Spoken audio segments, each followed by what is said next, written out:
আমরা এই বাটিটা যে কাটলাম, এটা বাটি চলবে না, কেন কি এটা যখন আমরা টেকিন দিব ছোট হয়ে যাবে। হ্যাঁ, তো একে আমরা এখন বড় করব। এইভাবে এই লাইনটা সোজা মিলাই নিবা, মিলানো করে এখানে পিন দিয়ে দিলাম।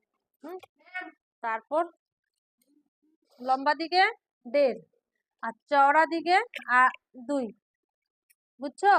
2.5ও করতে পারো, 3ও করতে পারো, যার হেভি সাইজ থাকবে ওকে বাড়তি দিবা, যত গর্ধ বাটি হতে পারে অত ভালো হবে।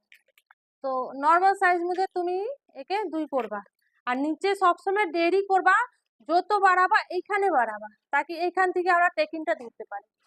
হ্যাঁ হ্যাঁ, এইখান থেকে হবে। তারপর একে এখানে সোজা দাগটা মিলাই দিবা,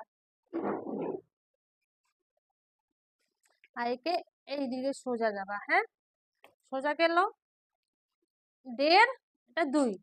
এখন এইখানে গলাটা যত আছে সেম নিব, যেভাবে আছে সেম, শুধু এইখানে সোজা উপরে চলে আসবো, যত আমাদেরকে সেলাই ধরা হয় এটা থেকে একটু উপরে যত আমরা সেলাই ধরি অতই।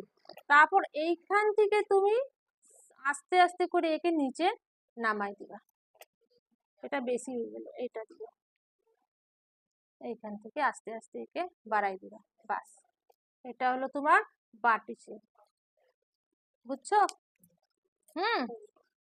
এইভাবে এইটা আমাদেরকে বাইরে গেল। এখন আমরা একে টেকিন এইখান থেকে ধরবো, এইখানে ধরবো, তখন এই নিজে গর্ধ হয়ে যাবে। তো এখন সেম যেভাবে আমি ছবি তুললাম, এখানে সোজাই রাখবা, এখন তুমি তুলে দেখো।